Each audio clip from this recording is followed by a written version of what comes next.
and thank you for joining me for another episode of Let's Chat on The Silent Why. I'm Claire Sands, and through this podcast we're exploring how and where we can find hope through grief and loss. In these Let's Chat episodes, I chat to a guest who brings either personal experience or professional experience into a specific area of loss. Together we're building what I like to call a metaphorical toolshed, a growing collection of insights, stories and practical tools to help us prepare for or navigate life's inevitable losses. In this episode, I'm talking to Rachel Powell in Colorado. She's a life coach, speaker, author and founder of Hope Speaker, where she supports Christian widows in moving from a place of hopelessness and loneliness to one of healing, support and confident steps forward. Rachel lost her husband Andre to suicide in June 2019. She was left raising 4 children, their 2-year-old daughter and 3 of her biological nieces and nephew, which she and Andre were parenting together. In this conversation, Rachel opens up about the deep and complex emotions that followed, the guilt and shame when blame was directed at her, the reactions she faced when setting boundaries, and the darkness that led her to attempt to take her own life. We also talk about what it took for her to reclaim her mind and find hope again, including the warrior mindset that helped keep her going, the challenges and blessings of a blended family life now she's remarried, and why she now speaks so passionately about hope. Rachel's faith has been a big part of her healing. And while we don't often delve into religion on this podcast, I think it's important to see the different ways people find hope in grief. This episode is a powerful reminder that believing in God certainly doesn't make life any easier or mean that you get to avoid the hard stuff. But it can be a vital part of someone's journey through loss. I'm really excited for you to hear this conversation. Rachel offers wisdom and encouragement for all of us, whether you've experienced partner loss or are just simply wondering what that journey might look like. And of course, I'll be asking Rachel what tools she wants to add to my metaphorical toolshed. So grab a hot drink or a cold drink, depending what you're in the mood for, and relax with me and Rachel as we chat about finding hope as a widow. Well, my name is Rachel Powell, and I am here doing a completely different life than I thought I would be doing. I'm supposed to be, or thought I was supposed to be, a nurse and a homeschool mom and continuing that life. And after losing my late husband by suicide and struggling and attempting myself, my days are now spent with my business, Hope Speaker, to reach other people struggling with hope. Particularly, I coach Christian widows, and I'm a speaker and author and a strong suicide prevention advocate. So that's what my world looks like. And my days at the beginning of summer here, I have 5 children in a blended family. I remarried a couple of years ago. And so right now, the new normal is figuring out the summer routine, especially with little ones, and how to work and have time with them and have everyone at home all at the same time. You got a lot going on there. Yes. Yep, it's a lot. Hands full of blessings, I like to say. I remind myself my hands are full of blessings. So before we move on to hope, which I know is a subject that's close to both our hearts, just tell us a bit about the chapter before that, because you haven't always been this amazing, hopeful person that was just born that way and life's been amazing. You've been through a lot of losses and griefs which have helped kind of lead you towards this path of hope. So tell us a bit about what your experience is, what kind of loss and grief you've had to face. You know, what's interesting about that is in these recent years of really digging into my own healing and doing therapy and coaching and things myself, I have found, I thought my life story was pretty normal and then tragedy when I lost my husband by suicide. But I think the more work that I do, the more that I uncover and realize other themes and parts of my story. I experienced abuse of different forms in my childhood and significant family dysfunction that created a lot of losses. 3 of my 4 are my nieces and nephew biologically that I raised because we've had a lot of struggles within the family. And so my sister's kids have always been with me, and the family dynamics around that. There's a lot of beauty and redemption, but there's a lot of struggle and heartache and losses really that have come along with all of those things. So there's been more to my story that I think I have just thought was normal, that really wasn't. And as I do the deeper work, I connect the things that I have worked through in trauma and loss with my late husband to really being connected in some of these themes before and not having a voice, not knowing the empowerment that I have now as I've grown up, as I've dealt with my family of origin, even through some of the spiritual abuse that occurred in my marriage, as my late husband just spiraled downward, really became someone else in that last year of life, someone different than he had ever been. And navigating the dynamics of abuse within my marriage, which was totally uncharacteristic and bizarre, and also the very complicated piece of how that fit into our church background, and how they sided with the husband as the head of house and encouraged me to submit and really took his side as things were spiraling down and I was crying out for help. And we lost him by suicide in June of 2019. And so there's been a bunch of different pieces that have been part of my story and the dynamics, things that happened in that church after he passed away until I had the clarity and the courage to leave and find a new church home. So there's been different losses and woundings and things along the way. But when I lost Andre by suicide, as is common with suicide loss, I struggled with a tremendous amount of guilt and shame, especially because he was so angry at me for beginning to set boundaries. As I was learning my voice and having my own counselor and having some clarity despite what he and the pastors were saying at that time, I carried even more of feeling that it was my fault because there were some statements made that were that he directed blame my direction. And so in the overwhelm of that, of the darkness of what he had been going through, this person that was incredible, that I loved with all of me, Andre and I grew up together. I mean, we met at, I think we were 16 or 17, maybe even 15, high school youth group. We married at 19. Really grew up together, went to university, through all of our schooling, through the raising of these children that we had, not biologically, but that, entered this world and entered our home until we had our own biological one as well. She was a couple days away from being 2 when he passed. So in the aftermath, I had these 4 children, still complicated family dynamics. We went into the pandemic. I really blamed myself for his loss. I continued to have struggles with the church, feeling that I had been out of line and questioning my character, even despite it being revealed how extreme things were. And so I was in such a dark place that I also, even while being a strong suicide prevention advocate from the beginning, I also began to understand the other side of suicide and what it is to struggle with pain that feels unbearable and feeling like you can't keep going.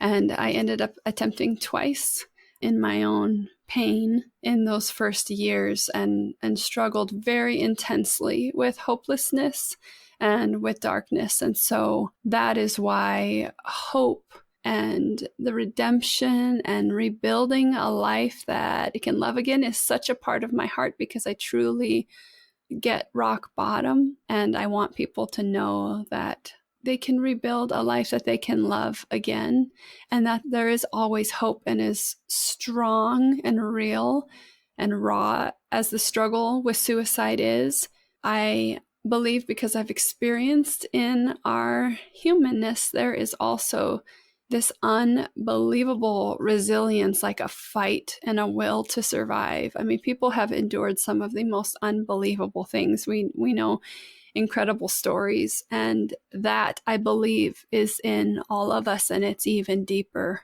than the deepest darkness. And so my story involves both. Gosh, there are so many losses there. I mean, on paper, you can boil it down to death of your husband and the obvious things. But then on this podcast, having looked at so many different ones, I know there's going to be a massive list of things there that you've lost, even including things like trust and all those kinds of things. Have you ever had to break down the sort of losses you've been through to deal with them? Or have you dealt with your story sort of more as a whole? No, there's been a lot of work that's gone into that. So I have been involved in doing counseling. I started sometime after we were married, and then off and on through the years and that last year of his life. And then when he passed away, I did counseling every single week for the first 5 years, I believe, and then went bi-weekly and like I mentioned, got into coaching and things as well. So I have always been I'm like an Enneagram 4, a really deep feeler. I'm not afraid of the hard and the melancholy and the grief, and I'm very much interested in growth. And I don't necessarily agree with the terminology, but what you might say is the self-help category at a bookstore or something, because continuing to expand my own mind and heart and see a little bit outside of the kind of binocular view we can get, this myopic view of our lives where we rely on the thoughts that we think and the feelings that we feel and take them as full truth, and they create our reality, and they're often not a real reflection of what's actually possible and true. And so that's been a lot of my work, is digging into my losses, my wounds, trying to bring appropriate healing to those wounded places, and to grow my own mindset, to manage my own mind,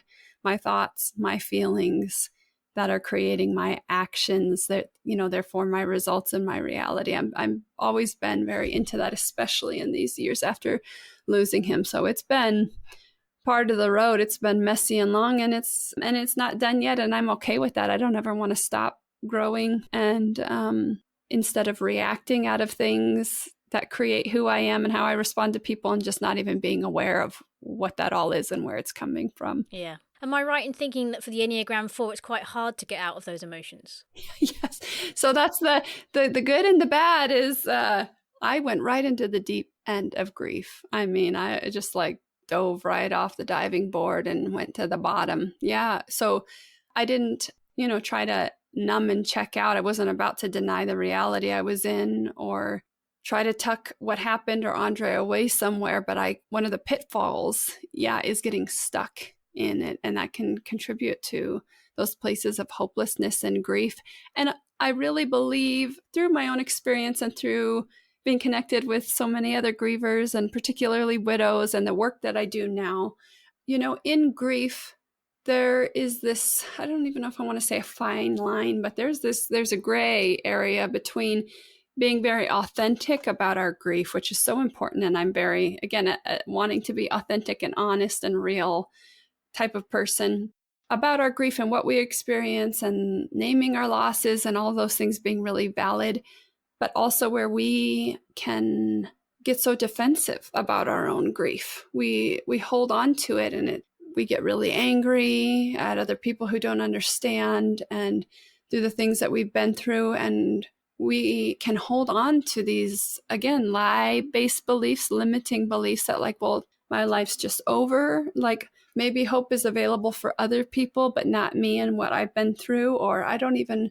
want to really find an abundant life again because I've lost this person or these things, and now I'm just biding time until it's my time to go too. I've connected with whatever these beliefs are in a lot of different people, and realizing this grief space, it's so important to be validated and to find empathy. But if we set up camp to like live in the valley of the shadow of death, I believe that grief also has a forward movement. It's not about moving on or disregarding things. But if we don't have the forward movement in our grief, then we just get stuck there. And so, that was definitely part of my battle, and probably why I can relate to people who experience those things so deeply as well, because I've been there. I didn't just jump to hope and I'm like, okay, everybody come along. Like, it's not that big of a deal. It's, I get how heavy and how major these things are. Tell us a bit about what sort of hopelessness looked like for you. What does that feel like to be in that place of just extreme grief and not be able to see hope? For me, I was so overwhelmed, Claire. I was still in shock about what had happened. Again, blaming myself, navigating the struggles with people in the church. It gets even more complicated when the people that are kind of your lifeline and your support was the community I had to end up leaving. Because then I felt even more bereft of everything and even more lost. It's like, so much has changed. You lose relationships. I need the help. I'm overwhelmed. I have these 4 children. We went into the COVID pandemic not long after, the whole world just went inside. Like, themselves and their own households and their own toilet paper. And I'm like, I'm drowning, like you're drowning. So navigating all of those things, it just felt so heavy and overwhelming. I really struggled to find belief that life would ever be good again. The days felt so dark. The children were struggling with their own grief and with the 4 of them. And again, family dynamics I was still navigating, but now alone. My mind was dark. My thoughts and what I was speaking over my life and what I could see, it was all dark. A lot of pain. And I could actually feel it physically in my body. I mean, there were times when I was really, really low. I think one was before my first attempt. The older couple of kids must have been somewhere, because I remember the 2 little ones. I mean, I like barely had the energy. One day I like took strawberries out of the fridge and I was like laying on the floor to like push some strawberries their direction unwashed, which again isn't like me. I'm like, trying to do all the things and be the best mom. I was like, didn't even have the energy. It was like, here's some food. Like I was just laying on the floor thinking about ways of taking my own life. And I couldn't even get out of the thoughts, the physical weight of it. One of the things, and I know people have different opinions about medications and things, just real briefly on that, and mental health, it's so complex. There can't possibly be just a simple single answer, because I do believe that a lot of our wounds are deep, like we talked about. Our brain chemistry is definitely a piece of it. And so for people, it can be very valid to have medications that can help with that. But again, that's really not a forever solution, because whatever is causing that is still not being treated, right? Yeah. You're always addressing the symptom, the idea of anti-depression, anti-anxiety, of just trying to flip the symptom around when there's something deeper causing that has to be addressed is important. But in the same breath, I would say, I found it so helpful. I really had to come to a place of humility. For whatever reason, I was very closed off to the thought of taking medication, which is interesting considering I'd been a registered nurse for years. Before I started my business, I was at the 14 years of being a nurse. So the irony of that probably the pride, I remember even saying to myself at one point, I would rather take my life before I would take medication. And it's like, why? Like, where does that come from? Again, like these things that had to be worked through. But when I finally did, it was like a little life preserver for a time when I could accept this isn't a forever thing. This is to help me in this storm, and that's okay. I have to say, I literally felt that. And, you start with like half of this teeny tablet, the lowest dose. I didn't take any crazy doses of anything, and I only had that one medication. But I used to go in my closet and I would feel the weight. My mind was in a fog. I realized I couldn't figure out why I was being late all the time. Like, there's obviously a lot going on with kids. But when I had the sense to, again, zoom out a little bit, I realized I was spending 20 minutes standing in my closet. I would go in there to get dressed and I couldn't decide what to wear, and not in a way that you're really thinking about it. I would space out and be dissociated. I would stand in there and I felt this weight. That's why sometimes I would just be laying on the floor after I put the kids to bed. I would lay on the floor in my closet. It was so heavy. And after I started that medication, I felt that. For me, it was the next day. It felt like about 50 pounds had been taken off of my shoulders. It was just wow, that's incredible to me. I'm a very active person. I lift weights. I know what weights and things feel like. I'm it is like a weight has lifted off of me. It didn't fix everything. And again, I still ended up attempting. I'm in a struggle, but it was a help. And so that's kind of what hopelessness and grief and darkness looked and felt like to me. It was mental. It was in what I could see, how I saw my life, the words I spoke about myself and my future, and very much physically what I was feeling, because we carry it in our bodies.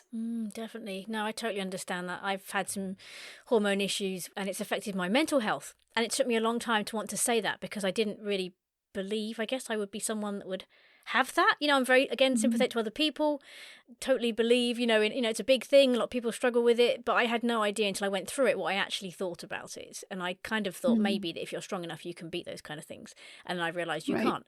And it's very eye-opening. You just don't realize that stuff about yourself until you actually get there.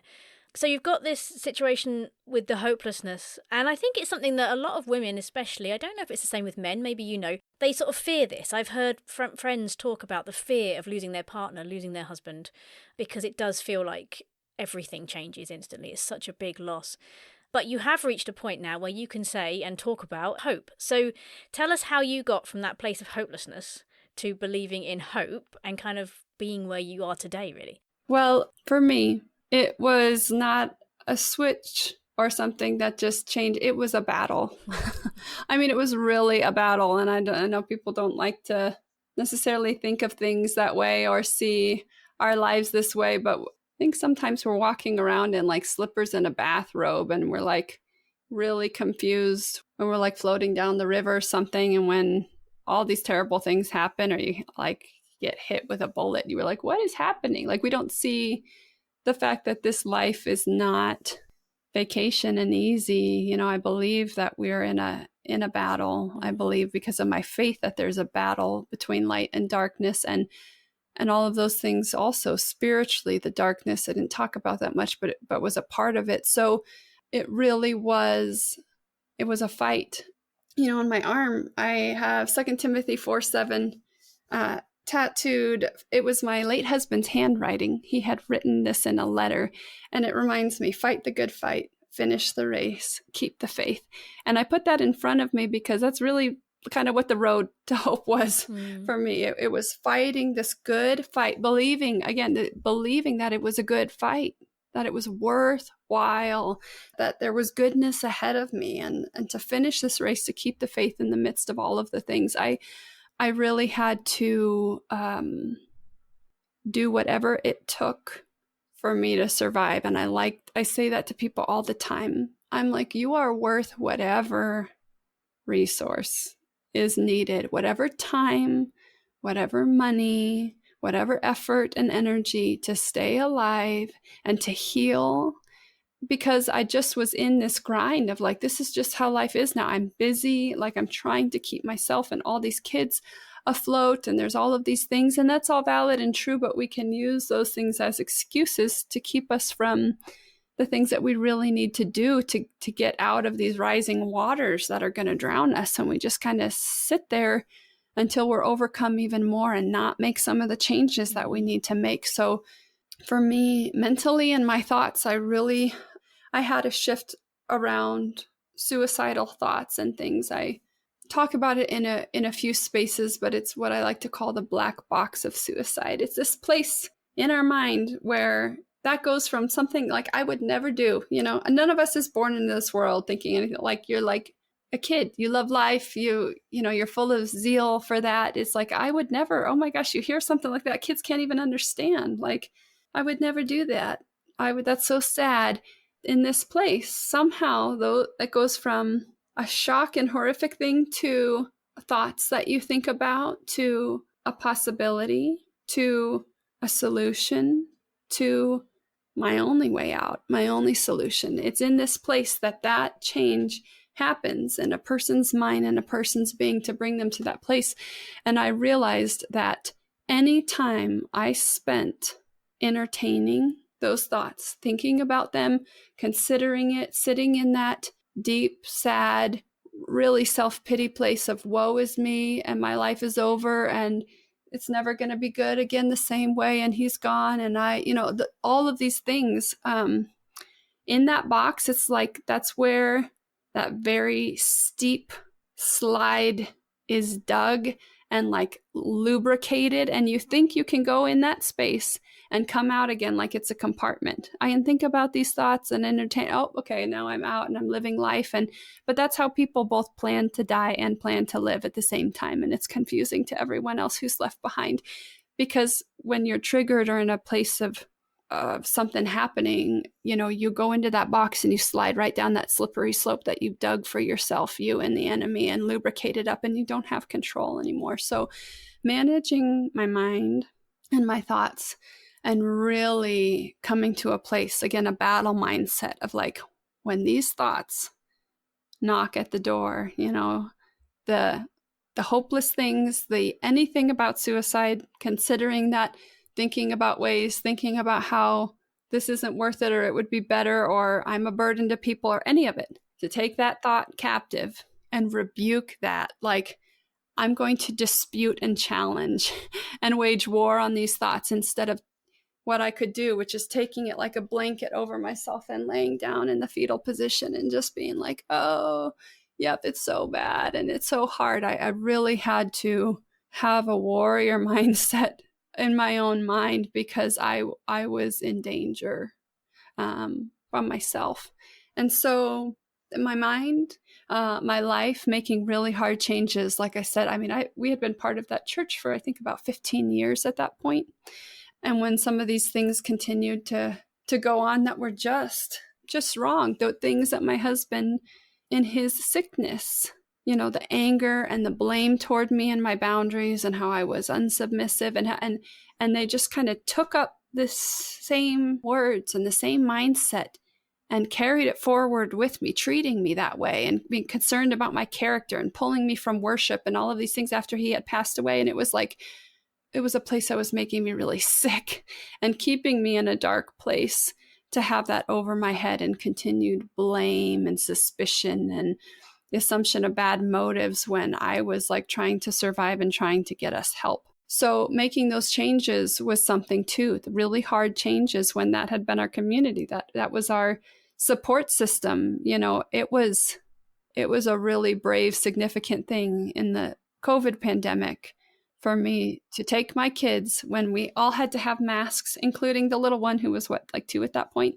keep this mask on, manage them and their behaviors and their fighting and their grief, and go to a new church all by myself and sit with masks in the pews and try to see what I could see of other churches in a time where every church looked different and was trying to figure things out. And really, the biggest thing of all, I think, there's mental things, there's tangible things. We moved houses. I needed a healing space. Like there's practical things about it. But for me, the crux of moving into hope came from this empowerment from God, because so long I had spent in this victim and hopeless and voiceless place, that even in that, like trusting the Lord to lead me to another church, like, I'm not wrong. I'm not being bad. I'm not just this unsubmissive woman and this disgruntled person.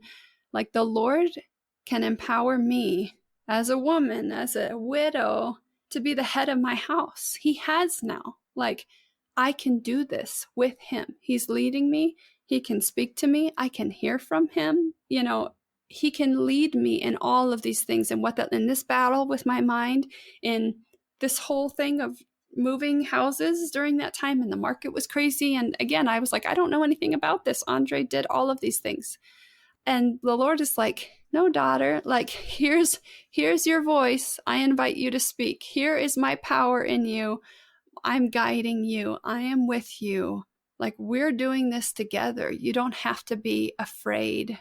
So with the Lord, that was just a huge piece for me of rebuilding my life and into hope, because if it had been dependent on having to have a man speak all the things over me, or what they thought of me, or having a husband versus not, all of these things that had been taken from me and lost, then I was powerless and voiceless and hopeless. But that's not where the Lord has us. That's not his words. It's not his truth. That's not the kingdom that he gives to his daughters. And so really the revolutionization that happened in my faith was the foundation to all of the other areas that I needed to battle to move out of that pit and to receive this place of hope, to be open to the possibilities that were ahead. Was there like a moment that you can pinpoint where that hope journey started, or was it just so gradual that it just sort of suddenly became part of what you were doing? I think for me it was both. Like there was a daily battle, and that's the hard part about whatever loss we've experienced, right? It's like, oh, it's the same way tomorrow. After the year mark of losing my husband, I don't know why I thought it was going to get easier or something. It's like, I've got to the anniversary of this and of his birthday and of this, and you get to the next year And you're like, oh crap, I have to just do that all again. Like that was just the first year.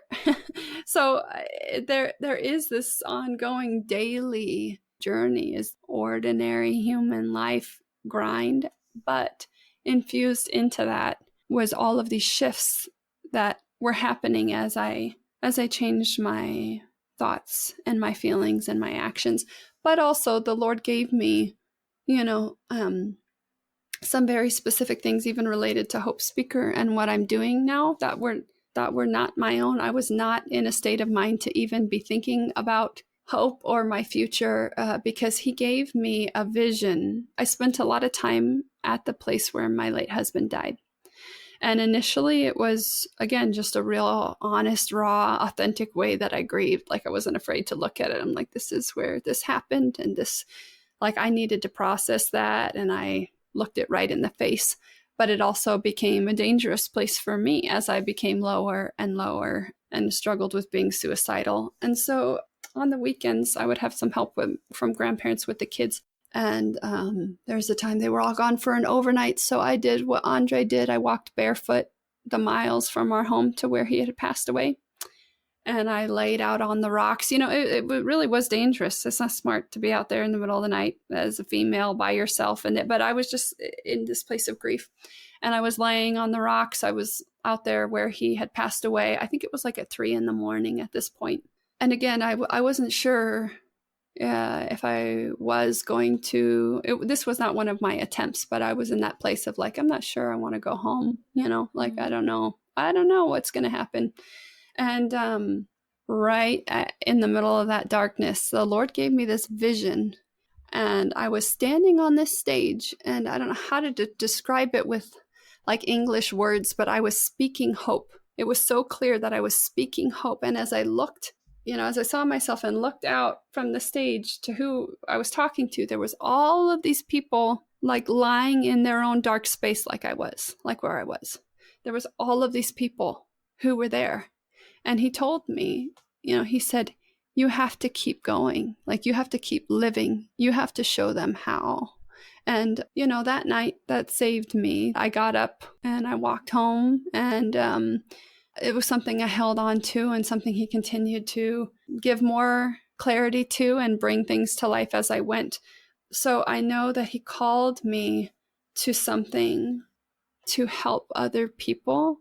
And I have to keep going back to that whenever I struggle, or in the whole myriad of other things that have been thrown at me since that time. Because it's not like, oh, it just got easy and everything's good now. Like there's been a lot of challenges. Even we were talking a little before the podcast recording about our health and the 6 surgeries I've had, and with complications and rehospitalizations from my health issues, and in all of the distress and illness since widowhood, which research shows is very common in these things. It's not been easy.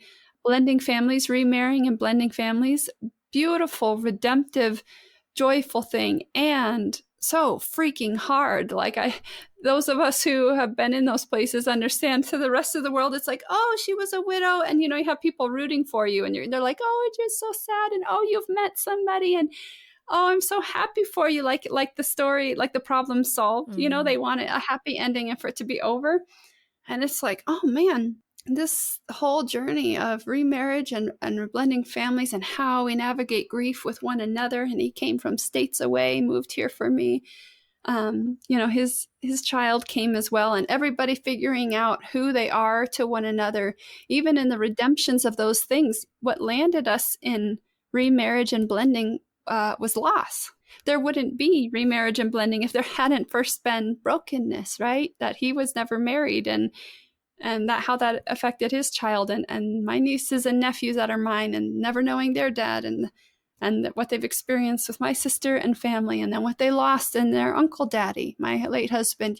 There's just so many pieces and parts to all of that is not just a cakewalk. And so I continue to hold on to the calling and the visions and the things that he's given me ahead when I doubt or when things get hard, because we're still fighting the good fight and finishing the race and keeping the faith. And that's what we do. Oh, you're doing so well, because that is a battle you can hear. I mean, there's just so much you've taken on and been through in such a short period of time, in such a young life, that it's truly amazing. And that's why it's lovely to speak to people like you, because it's so important, like you already know, to show people that there is hope in these situations. It's, it's just so sad to think that people get into those black boxes and some of them don't come out again. And it's terrifying to think that that's a situation people are sitting there thinking that they're alone, there is no hope. It just breaks my heart. So I just really want people to hear stories like this, to say that, it wasn't easy. And that's the best bit about your stories, I think, is that you're very honest. This hasn't been an easy journey. I didn't just get hope overnight and suddenly I feel amazing. It's been really difficult. But a large part of what you talk about is your faith. And I'm heartbroken again that you've had such issues with the church, but it's amazing testament to your faith that it survived that, because that would have put a lot of people off God, not just the church. So you talk a lot to Christian women, which makes sense because you connect with that faith element, and this is how we can use our faith, and this is where our hope is based, really. How do you get your message, or how would you spin your message for people who haven't got a faith? Because that can be really difficult when your hope is so interlinked, and that's something that's really been an anchor for you. How do you do that? Yeah. So I guess what I would offer is this: even if we don't share the commonality of what we believe happens beyond this life, it's such an important thing to me, because whatever we all do here on this good fight and this journey, and it's oh so temporary. It doesn't feel that way always, but considering, what is beyond. But regardless of what we may or may not share in that element, I think the common offering of hope that I would give to anyone is the admonishment to be open to the possibilities and the abundance and the goodness that are ahead. I really believe, this is a huge piece of what I do in coaching. I was talking earlier about managing your mind and your thoughts, because I believe, you have circumstances as like the head overarching. You can't control those things. None of us can. But the most powerful thing is that even when people or things are taking your power from you, you still have it. I don't know if you ever heard the phrase that life is 10% what happens to you and 90% what you do with it. Or the fact that because we can't control any of these other things, what we decide to do with it is everything. And that's really that's the power of coaching. That is the power of owning our own mind and our thoughts. Again, our thoughts and our feelings lead to our actions. And our repeated actions, our habits, create our lives. That's what creates our results. It creates where we're at. And so even if we don't share the common belief in what happens when we pass away or about God, so much of our journey can be infused with hope if we are willing to let go and dispute, like I said, dispute and challenge these thoughts that don't, that are lacking, limiting, or based in lies. If we just accept everything, we're like, no, because I really think this and I really feel this strong, and that's it. And we take it like that blanket over ourselves and lay down under it. If we're willing to consider, who would I be without that thought? What would life look like if that weren't true? Am I willing to consider that? And if we're open, I believe so strongly that so much of the foundation of rebuilding like resilience, post-traumatic growth, all of these different ways that we can talk about bringing hope and life back into darkness and death. The foundation of that is your willingness to be open to those possibilities. Because if you are closed down and you think, I already know where it's going, I already know what my life looks like, I already know, and this is all there is, and this is what I have, and like I said, maybe for other people, but not for me, and you'll never see those things, right? You've closed all the doors.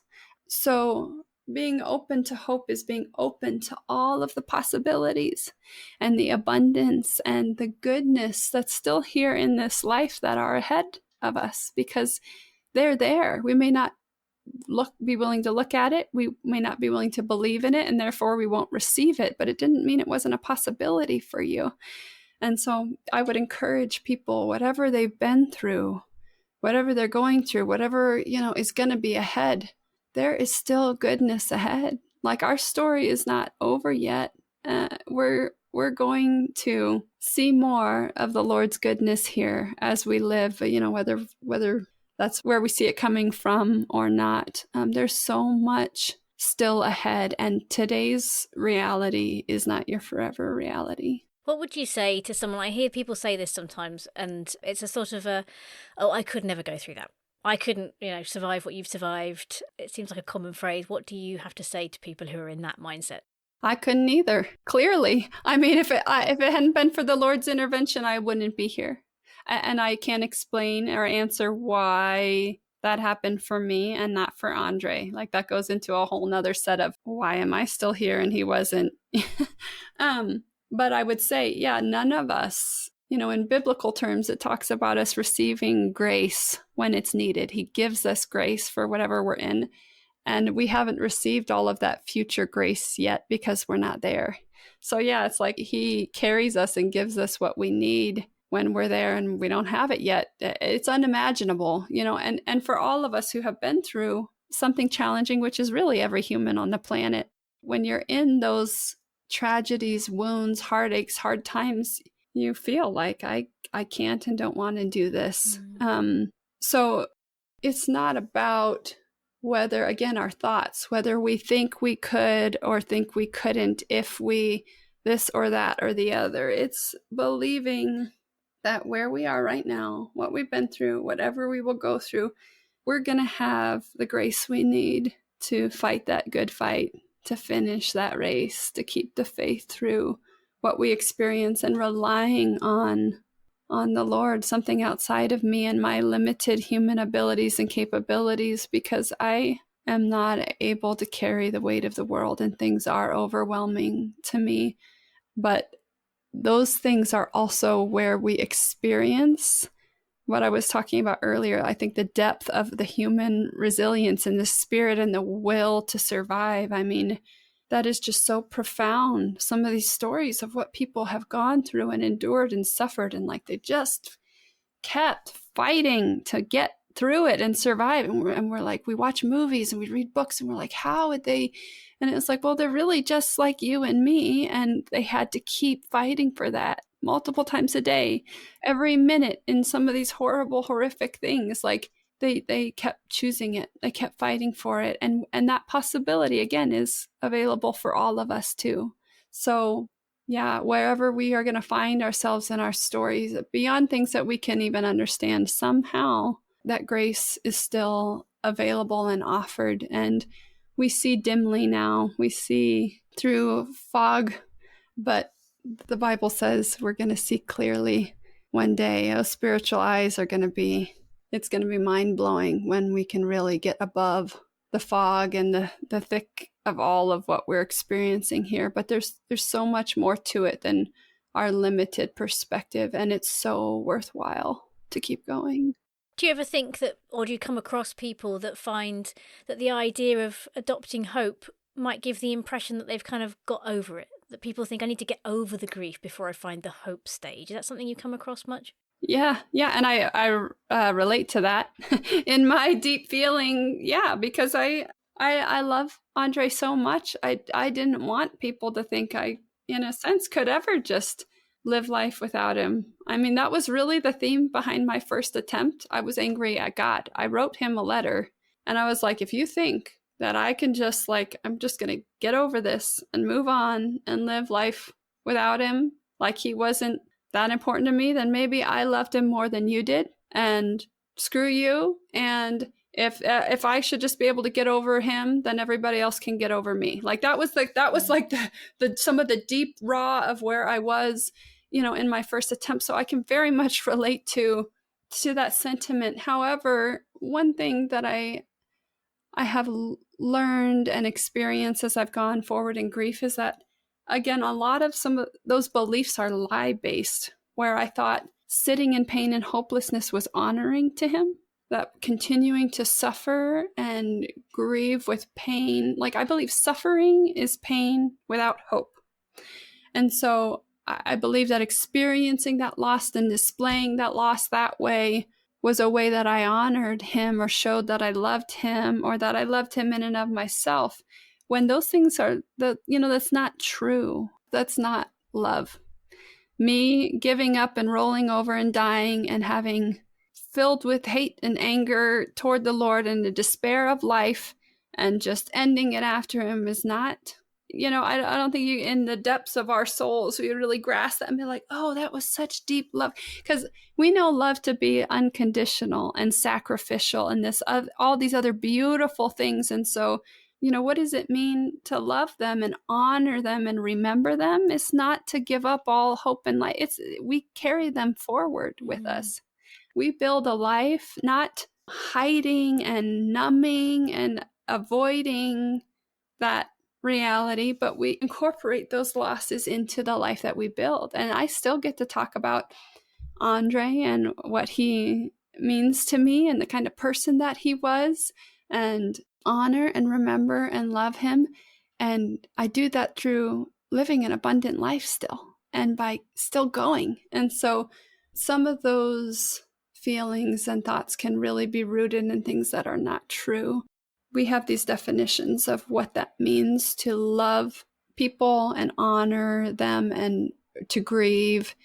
And I no longer subscribe to the belief that comes through more suffering upon ourselves. And that's really what's honoring them. Another thing the Lord really gave me as a gift, I won't go into all of the details, but of having some clarity about Andre and where he is now and who he is. It was the most incredible thing. He was sobered, like he saw what he did without all of the shroud and all of the chains and all of the blame and all of the anger. But he was completely forgiven and in the Lord's presence. And somehow he could look at what he had left behind and all the things that we had ahead and look at us and still have peace and comfort knowing God was going to take care of us. And I remember thinking, if he can look at my life with hope, then I can.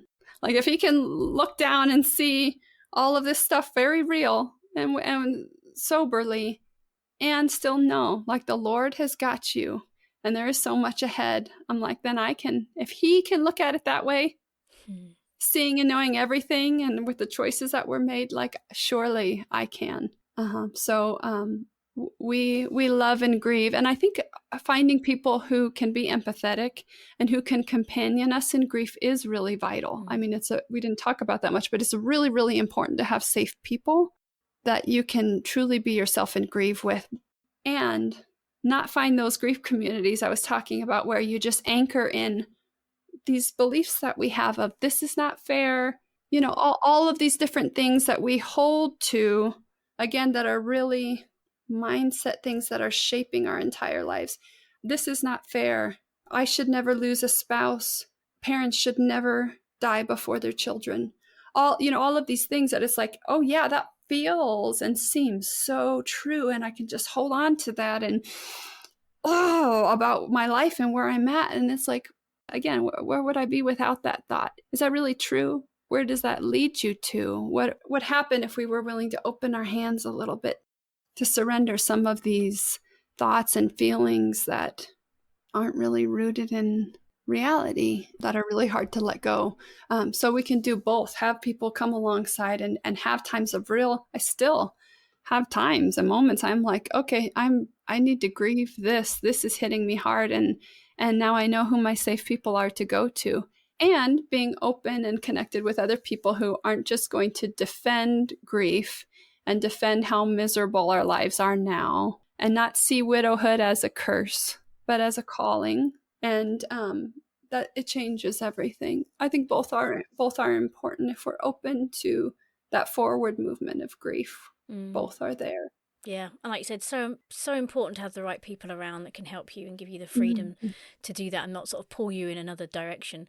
Looking forward to the future, how do you feel now about things? Because it could be very easy for you to fear going through the same loss again, having remarried. Oh, yeah. So what does that look like, and how does that marry up with hope? Oh, that's funny. I found a meme back in my early widowhood. And again, it's not a true thing, but it's a humorous. It was like a stick figure trying to build a card tower, and they're like about to lay those top two together. and it says me trying to find happiness again in my life. And then there was another stick figure like swinging on this demolition ball that says life circumstances, like about to come in and wreck everything that you just have built again.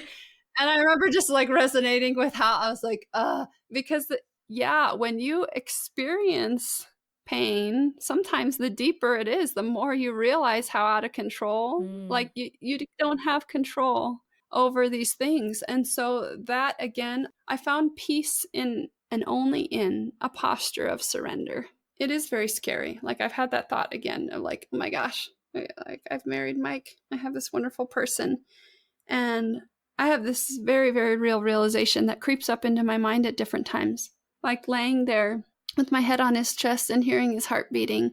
Like I remember that with Andre, right? Your heart beating and your heart beating. And I remember a decade ago or more being like, oh my gosh, one day, like Andre's heart is going to stop beating. I don't know if mine will first, but like we're not always going to be here like this. And that was so like hard. It's so hard to even grasp, and how even more now I'm like, like, yeah, it's scary. But again, if I have a posture of surrender with my hands open about this life and what the Lord has, it allows that realization of tragedy and loss and how I don't have control, and really the reality of death, whereby every one of us is slowly has everything siphoned from us.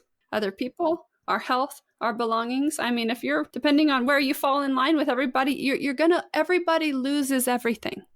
And that is where I find the foundational hope of Jesus Christ as the resurrection, because I'm not afraid to look at the reality of death. And I have also seen and experienced what a resurrection hope is under the rubble.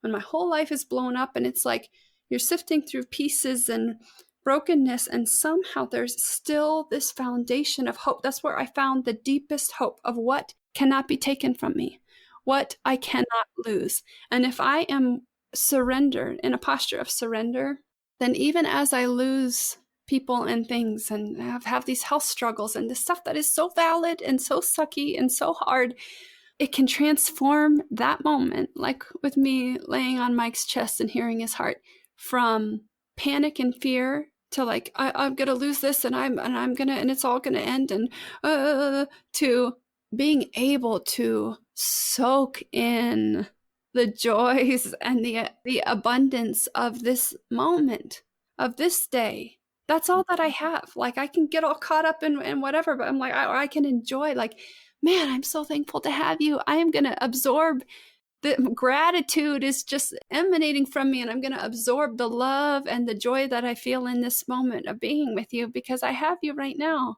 in this moment with my kids. The toothpaste in the sink. I was thinking of this the other day. I'm like, oh my gosh, I had to clean all of the spit and toothpaste in this sink again, like this grimy thing that we've talked about. And you have the realization, like, they're not always going to be here. Hopefully not passing away. No. Oh my gosh. Hopefully. But I mean, again, or them moving out. And I'm like, okay, I'm going to look at this toothpaste in the sink different, because one day the sink's going to be clean and it's going to be quiet around here. And so for today, and there'll be other things for me to find to enjoy that day, in that day, and in the peace and in the rest and in the whatever else. But like these things, if we're in a posture of surrender, the reality, looking at it honestly, allow us to live our life here and our days and our moments, I believe, so much more fully and with gratitude and with hope, because we're really present and honest and looking at reality enough to soak it all in and absorb it, instead of living in avoiding in denial or with blinders on and not even realizing what we're seeing, so we're missing it. So that's what I would say. The older I get and the more I do on the podcast, the more I see the value in the biblical idea of like only just worrying about today. Like, don't look at tomorrow. There's enough trouble in each day. And I think, so much of our worry, our anxiety, our frustration is when we project into the future. What if this happens? What if that happens? What if this? But just to be able to live in the day. And I think that's a perfect example of what you're saying. Just, feeling that gratitude for the day and what you have now is huge. Not easy. Like you said, it's a massive mindset change and you've really got to work at that sometimes. But if you can get there, what an amazing way to feel. For anyone, before I ask the tool question, for anyone that might be out there that's just like, oh, I want to be where she is. Like, I've been in the bad bit and I feel like I'm still there. What would you say is like a good first step towards trying to just find a bit more hope? I would suggest that they examine their own openness to that possibility and an open posture. Again, open hands of surrender too, but an openness to receiving can really make a huge difference, because from that posture, any of the actions and things we take will have a place to land. We will be more likely to be drawn to the things that are going to help bring deeper healing and rebuilding. I mean, there's a million things that I could say. I think having safe people who really can companion you is critical. I think that bringing healing to our wounds where we need it, whether that's through counseling, therapy, other modalities, coaching, can be tremendously helpful. But it all starts really with an openness to examine our own mind and our own thoughts and be willing to receive that there is an abundant, hope-filled future ahead of me. There is still goodness ahead of me.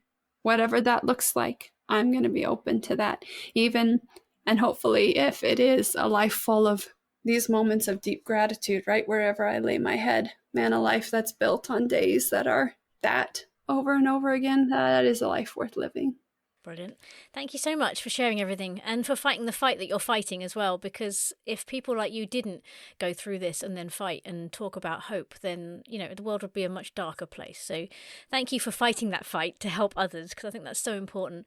So for my last question about my metaphorical tool shed, if hope was a tool to help people in their grief or get through grief or maybe even prepare for grief, I don't know, what kind of tool do you think it would be? Okay, so I may be off on this question. You might have to go, give me the buzzer and be like, that doesn't count. But this is really what I think. I think it might not be a traditional tool, but in the idea of a garden tool shed, I think if you went in there for your garden, hope would be the bag of Miracle-Gro plant food.